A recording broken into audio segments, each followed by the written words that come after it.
राधा मेरी स्वामिनी और मैं राधे को दास, জনম জনম মোহে দিজিও শ্রী বৃন্দাবন ধামবাস।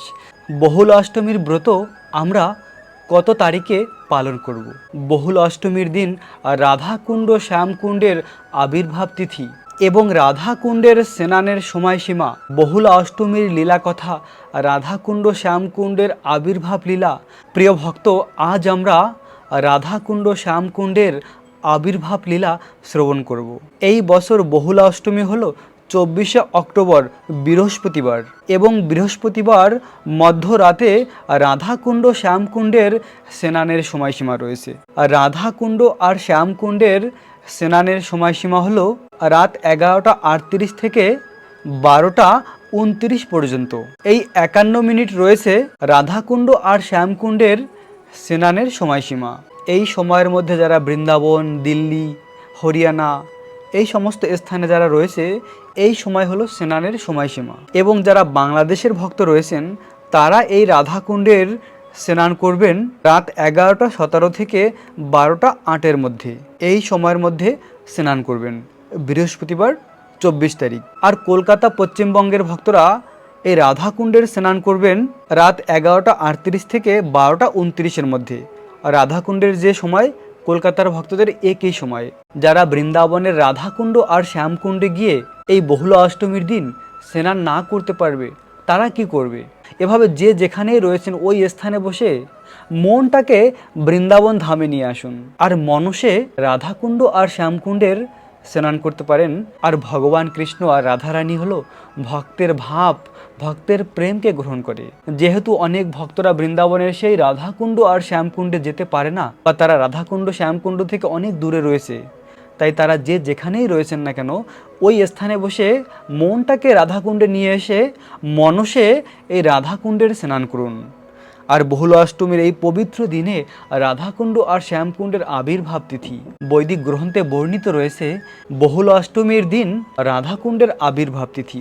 ওই দিনে এই সময়ের মধ্যে যে রাধাকুণ্ড আর শ্যামকুণ্ডে স্নান করতে পারে সে কৃষ্ণ প্রেম লাভ করে। তাই তো প্রিয় ভক্ত, আজ আমরা রাধাকুণ্ড আর শ্যামকুণ্ডের আবির্ভাব লীলা শ্রবণ করব। এবং কেনই বা এই তিথির নাম বহুল অষ্টমী, এই সমস্ত মাহাত্ম্য কথা আমরা শ্রবণ করব। মন দিয়ে রাধাকুণ্ড শ্যামকুণ্ডের আবির্ভাব লীলার কথা শ্রবণ করুন। ভগবান শ্রীকৃষ্ণ তার প্রিয় সখাদের নিয়ে বৃন্দাবনের বিভিন্ন বনে বনে গিয়ে লীলা করে। একদিন কৃষ্ণ রাধাকুণ্ডের তটে সখাদের নিয়ে গাভীদের পালন করছিল। আর ওই দিন কংস একজন অসুরকে পাঠিয়েছিল, আর ওই অসুরের নাম হলো অরিষ্টাসুর। অরিষ্টাসুর যদিও ছিল একজন অসুর, কিন্তু গাভীর রূপ ধারণ করে এসেছিল। ভগবান কৃষ্ণ সব কিছু জানে, তো ভগবান শ্রীকৃষ্ণ ওই অসুরটিকে দেখে বুঝতে পেরেছে এ আসলে অসুর, কিন্তু গাভীর রূপ ধারণ করে এসেছে। তখন কৃষ্ণ অরিষ্টাসুরকে বলছিল, হে রে দুষ্ট, আজ আমি তোকে বধ করব। আর ভগবান শ্রীকৃষ্ণ তো অনন্ত শক্তির মালিক। কৃষ্ণ খুব সহজেই এই শক্তিশালী অরিষ্টাসুরকে বধ করে দিয়েছিল। অরিষ্টাসুরকে বধ করে কৃষ্ণ রাধারানী আর গোপিকাদের সামনে এসেছিল। তখন রাধারানী আর গোপিকারা বলেছিল, কৃষ্ণ তুমি এমনটি ভেবো না, তুমি সবসময় আমাদের কাছে আসতে পারবে। তোমার গো হত্যার পাপ হয়েছে, তাই তুমি এখন আমাদের স্পর্শ করতে পারবে না। তখন ভগবান শ্রীকৃষ্ণ বলল, আরে সে তো একটা অসুর ছিল, সে গাভীর রূপ ধারণ করেছিল, আসলে তো সে অসুর ছিল। তখন রাধারানী বলল, সে অসুর হলেও গাভীর রূপ ধারণ করে এসেছে, তাই তুমি সেই গাভীকে হত্যা করেছো, তোমার গো হত্যার পাপ হয়েছে। তাই কৃষ্ণ তুমি আমাদের এখন আর স্পর্শ করতে পারবে না। তখন কৃষ্ণ বলল, তাহলে আমি কিভাবে এই পাপ থেকে এখন মুক্তি লাভ করব? তখন রাধারানী বলল, এই জগতের যত তীর্থস্থান রয়েছে সেই সমস্ত তীর্থস্থানে তোমাকে স্নান করতে হবে। তখন কৃষ্ণ বলল, তাতে তো অনেক সময় লেগে যাবে। হে রাধা, আমি যদি এই স্থানেই সমস্ত তীর্থকে আহ্বান করি। তখন শ্যাম সুন্দর কৃষ্ণ তার পায়ের গোড়ালি দিয়ে শ্যামকুণ্ড বানিয়েছিল, অপরূপ সুন্দর শ্যামকুণ্ড বানিয়েছিল। আর শ্যামকুণ্ড বানিয়ে ভগবান শ্রীকৃষ্ণ সমস্ত তীর্থকে আহ্বান করেছিল।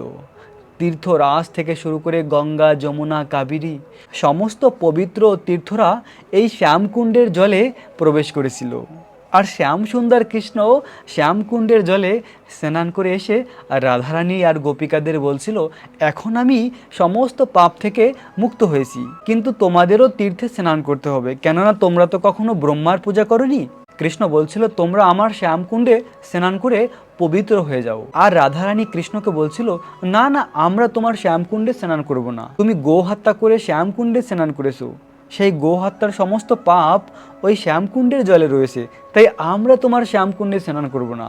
তখন রাধারানী তার শতকোটি গোপিকাদের নিয়ে অপরূপ সুন্দর একটি কুণ্ড বানিয়েছিল, আর ওই কুণ্ডই হলো রাধা কুণ্ড। শ্যাম সুন্দর কৃষ্ণের থেকেও আরও সুন্দর কুণ্ড বানিয়েছিল রাধারানী তার সখীদের নিয়ে। এবার কুণ্ড তো হয়েছে, জল কোথা থেকে পাবে? তো রাধারানী তার গোপিকাদের নিয়ে মানসী গঙ্গা থেকে জল আনার জন্য গোপিকাদের বলেছিল। তখন কৃষ্ণ চাইল না আর রাধারানী এত কষ্ট করুক। আর ওই সময় কৃষ্ণের ইশারায় যে তীর্থরাজ রয়েছে, ওই তীর্থরাজ রাধারানীর কাছে গিয়ে রাধারানীর চরণে পড়ে করজোড়ে প্রার্থনা করেছিল, হে রাধারানী, আপনি কৃপা করে আমাদের জলকে গ্রহণ করুন। তখন পরম করুণাময়ী রাধারানী ওই শ্যামকুণ্ডের জলকে গ্রহণ করেছিল, আর শ্যামকুণ্ডের জল গিয়ে রাধাকুণ্ডে প্রবেশ করেছিল। এই জগতের সমস্ত তীর্থের জল রয়েছে এই রাধাকুণ্ড আর শ্যামকুণ্ডে। এভাবে রাধারানী নিজে তার সখীদের নিয়ে এই রাধাকুণ্ড বানিয়েছিল, আর শ্যামকুণ্ড স্বয়ং শ্যামসুন্দর কৃষ্ণ বানিয়েছিল। আর অপরূপ সুন্দর এই রাধাকুণ্ডকে দর্শন করে শ্যামসুন্দর কৃষ্ণ অত্যন্ত আনন্দিত হয়েছিল। তখন কৃষ্ণ রাধারানীকে বলছিল, হে রাধা, তোমার এই রাধাকুণ্ড আমার অত্যন্ত প্রিয়, যদি কোনো ভক্ত শ্রদ্ধা সহকারে পবিত্র চিত্তে তোমার এই রাধাকুণ্ডে স্নান করে, তাহলে সে আমার অনন্য ভক্তি প্রেম লাভ করবে এবং সে আমার অত্যন্ত প্রিয় হয়ে যাবে। আর রাধারানীও শ্যামসুন্দর কৃষ্ণকে বলেছিল, হে শ্যামসুন্দর, তোমার এই শ্যামকুণ্ড হলো আমার অত্যন্ত প্রিয়, তাই তোমার এই শ্যামকুণ্ডে এসে যে ভক্তরা স্নান করবে সে আমার অত্যন্ত প্রিয় হয়ে যাবে। তাই তো প্রিয় ভক্ত, এই রাধাকুণ্ড আর শ্যামকুণ্ড হলো এই জগতের সর্বশ্রেষ্ঠ স্থান, সবথেকে পবিত্র। আর সেই রাধাকুণ্ড আর শ্যামকুণ্ডের শুভ আবির্ভাব তিথি হলো এই বহুলা অষ্টমীর দিন। এই বহুলা অষ্টমীর পবিত্র দিনেই রাধাকুণ্ড আর শ্যামকুণ্ডের আবির্ভাব হয়েছে। 24শে অক্টোবর বৃহস্পতিবার এই বহুলা অষ্টমী। আর রাধাকুণ্ডের স্নানের সময়সীমা হলো মধ্যরাতে, রাত 11টা 38 থেকে 12টা 29-এর মধ্যে। এই 51 মিনিট রয়েছে রাধাকুণ্ড আর শ্যামকুণ্ডে স্নানের সময়সীমা, কেননা এই পবিত্র সময়ে স্নান করার মাধ্যমে অপার কৃপা কৃষ্ণ প্রেম লাভ করা যায়। প্রিয় ভক্ত, তাই তো আপনারা যে যেখানেই রয়েছেন না কেন, এই রাধাকুণ্ড আর শ্যামকুণ্ডকে দর্শন করে রাধারানীর কাছে প্রার্থনা করুন, আর 24 তারিখে রাতে আপনারা স্নান করুন। এমনটি নয় যে এই মুহূর্তে বৃন্দাবনে নেই, সে রাধাকুণ্ডের স্নান করতে পারবে না। আপনারা যে যেখানেই রয়েছেন না কেন, ওই স্থানে বসেই মনটাকে বৃন্দাবনে নিয়ে আসুন, আর ঘরের আশেপাশে যা কিছু জলাশয় কিংবা নদী কিংবা গঙ্গা রয়েছে, ওখানে গিয়ে স্নান করে রাধারানীর কাছে প্রার্থনা করুন। তাহলে রাধাকুণ্ডে স্নান করার ফল আপনারা অবশ্যই লাভ করবেন, কেননা ভগবান ভক্তের হৃদয়ের প্রেমকে গ্রহণ করে। রাধারানী আর কৃষ্ণ হলো পরম দয়ালু। ভগবান শ্রীকৃষ্ণ ভক্ত বৎসল, ভক্তের হৃদয়ের ভাবকে গ্রহণ করে। তো এভাবে এই রাধাকুণ্ড আর শ্যামকুণ্ডের প্রকট লীলা হয়েছিল। অপ্রাকৃত এই প্রকট লীলা, অতি পবিত্র বৃন্দাবনের রাধাকুণ্ড আর শ্যামকুণ্ড। আর এই অরিষ্টাসুরকে যেদিন বধ করেছিল ভগবান শ্রীকৃষ্ণ, ওই দিনে এই রাধাকুণ্ড আর শ্যামকুণ্ডের আবির্ভাব হয়েছে। আর ঠিক ওই দিনেই আরেকটি লীলা হয়েছে। বৃন্দাবনে একটি গাভী ছিল, ওই গাভীর নাম ছিল বহুলা। ওই বহুলা গাভী একদিন ঘাস খাওয়ার জন্য বৃন্দাবনের বনে গিয়েছিল। গোবর্ধনের গুহার পাশে ওই বহুলা গাভী ঘাস খাচ্ছিল, আর ওই সময় ওই গুহা থেকে একটি হিংস্র বাঘ এসেছিল, আর ওই বাঘটি বহুলা গাভীকে খাওয়ার জন্য তার কাছে ছুটে আসছিল। আর তখন বহুলা গাভী এভাবে ওই বাঘের কাছে প্রার্থনা করেছিল, তুমি আমাকে কিছুক্ষণ সময় দাও, দয়া করে তুমি আমাকে এখন খেও না, কেননা আমার একটি ছোট বাছুর রয়েছে, সে যদি আমাকে দেখতে না পায় তাহলে সে খুব কষ্ট পাবে। এভাবে অনেক প্রার্থনা করে ওই বাঘকে রাজি করেছিল বহুলা গাভী। বহুলা গাভী এভাবে বাঘের কাছে বলে গিয়েছিল, আমি একবার ঘরে গিয়ে আমার বাচ্চার সঙ্গে দেখা করে তোমার কাছে ফিরে আসবো, তখন তুমি আমাকে খেয়ে নিও। বহুলা গাভী ঘরে এসে তার যে বাছুর রয়েছে ওই বাছুরকে বলছিল যে আমি চলে যাব, আর কখনো তুমি আমাকে দেখতে পাবে না। আমি একটি বাঘের কাছে কথা দিয়ে এসেছি যে আমি একবার তোমার সঙ্গে দেখা করেই চলে যাব, আর যাওয়ার পরে ওই বাঘ আমাকে খেয়ে নেবে। আর এই কথা শুনে গাভীর বাছুর প্রচণ্ড কান্না করছিল। তখন এই গাভীর বাছুরটি প্রচণ্ড কান্না করে বলছিল যে মা তুমি যেও না, আমি যাব, ওই বাঘ আমাকে খেয়ে নিক। আর বহুলা গাভী বলছিল না না, তুমি এখানে থাকো, আমি যাব, আমি বাঘকে কথা দিয়ে এসেছি। আর দুজনার মধ্যে এভাবে কথা হচ্ছিল। ওই সময় এই বহুলা গাভীর যে মালিক ব্রাহ্মণ, ওই ব্রাহ্মণ এসে উপস্থিত হয়েছে। আর ব্রাহ্মণ দেখেছিল এরকম জটিল একটি অবস্থা। আর তখন ওই ব্রাহ্মণ বলছিল তোমরা দুজন এখানেই থাকো, আমি যাব ওই গুহার কাছে, ওই বাঘ আমাকে খেয়ে নিক। তখন এই তিনজন মিলেই কোনো সিদ্ধান্তে পৌঁছতে পারেনি। তখন তিনজন মিলেই গিয়েছিল ওই বাঘের কাছে। তখন ওই বাঘের কাছে গিয়ে বহুলা গাভী বলেছিল এখন তোমার কাছে আমি ফিরে এসেছি, তুমি আমাকে খেয়ে নাও।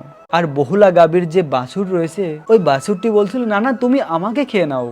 আর ব্রাহ্মণ বলেছিল তুমি আমাকে খেয়ে নাও। এভাবে তিনজনই একসঙ্গে গিয়ে বাঘের সঙ্গে কথা বলছিল।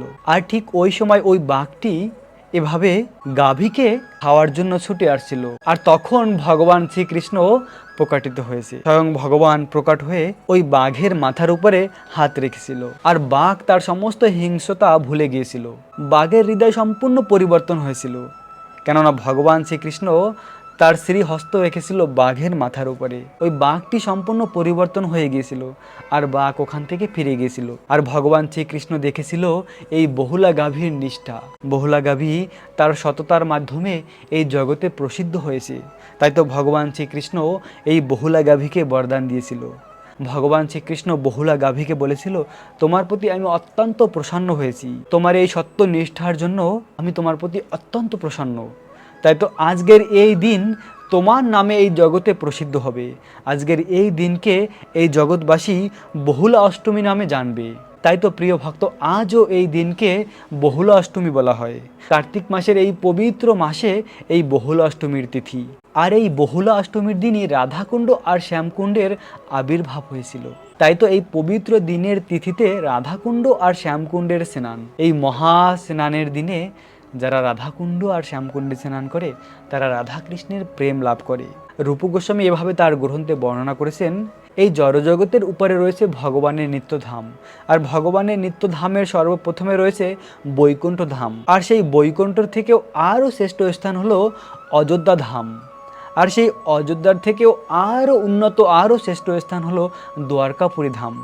আর সেই দ্বারকার থেকেও আরও শ্রেষ্ঠ হলো মথুরা মণ্ডল। আর সেই মথুরা মণ্ডলের থেকেও আরও শ্রেষ্ঠ স্থান হলো বৃন্দাবন, কেননা বৃন্দাবনে ভগবান শ্রীকৃষ্ণ তার মধুর রাসলীলা করেছেন।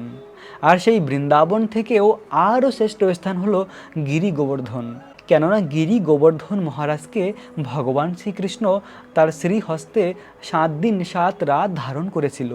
আর এই গিরি গোবর্ধন লীলার মাধ্যমে তার প্রিয় গোপিকাদের অনন্ত আনন্দ প্রদান করেছিল।